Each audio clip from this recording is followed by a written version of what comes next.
റിലീസിന് തയ്യാറെടുക്കുന്ന പൊങ്കാല സിനിമയുടെ അസിസ്റ്റന്റ് ഡയറക്ടർക്കെതിരെ പരാതിയുമായി സംവിധായകൻ എ.ബി. ബിനിൽ. വിവരങ്ങളുമായി നമ്മോടൊപ്പം വീണ്ടും ചേരുന്നത് YS അഭിനന്ദാണ്. അഭിനന്ദ, തുടരാം. എന്താണ് ഈ പരാതിക്ക് ആധാരം?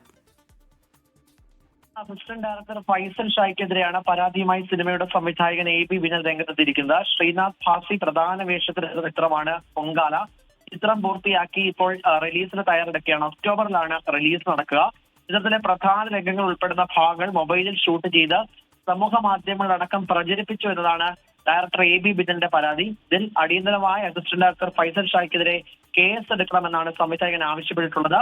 ഇതിന്റെ അടിസ്ഥാനത്തിൽ പാലാരിവട്ടം പോലീസ് സ്റ്റേഷനിൽ ഇപ്പോൾ പരാതി നൽകിയിട്ടുണ്ട്. ചിത്രത്തിന്റെ ക്ലൈമാക്സ് ഉൾപ്പെടെയുള്ള പ്രധാന രംഗങ്ങളാണ് ഇത്തരത്തിൽ പുറത്തുവിട്ടിരിക്കുന്നത്. ആ ചിത്രത്തിന്റെ അന്തർധാര അടക്കം ബാധിക്കുമെന്നാണ് ഇപ്പോൾ സംവിധായകൻ പരാതിയിൽ വ്യക്തമാക്കുന്നത്. ഉടൻ തന്നെ നടപടി സ്വീകരിക്കണമെന്നാണ് പാലാരിവട്ടം പോലീസ് സ്റ്റേഷനിൽ വെച്ചപ്പോൾ മാധ്യമങ്ങളോടക്കം പ്രതികരിച്ചിട്ടുള്ളത്. അല്പസമയത്തിന് തന്നെ സംവിധായകന്റെ പ്രതികരണവും ലഭ്യമാകും. എന്തായാലും ശ്രീനാഥ് ഭാസി പ്രധാന കഥാപാത്രത്തിലെത്തുന്ന ചിത്രത്തിലെ പ്രധാനപ്പെട്ട ഭാഗങ്ങൾ പ്രചരിപ്പിച്ചെന്ന് ചൂണ്ടിക്കാട്ടിയാണ് അസിസ്റ്റന്റ് ഡയറക്ടറിനെ തന്നെ ഒരേ സിനിമയിലെ അണിയറ പ്രവർത്തകർ തന്നെ അങ്ങോട്ട് വിവരങ്ങൾ നൽകിയത് YS അഭിനന്ദാണ്, കൊച്ചിയിൽ നിന്ന്. ലോകത്തെവിടെയായാലും ഏത് സമയത്തും 24 വാർത്തകളും ഓഗ്മെന്റഡ് റിയാലിറ്റി പാക്കേജുകളും എക്സ്പ്ലെയിനറുകളും വിശദമായി കാണാൻ ഞങ്ങളുടെ യൂട്യൂബ് ചാനൽ നിങ്ങൾക്ക് സബ്സ്ക്രൈബ് ചെയ്യാം.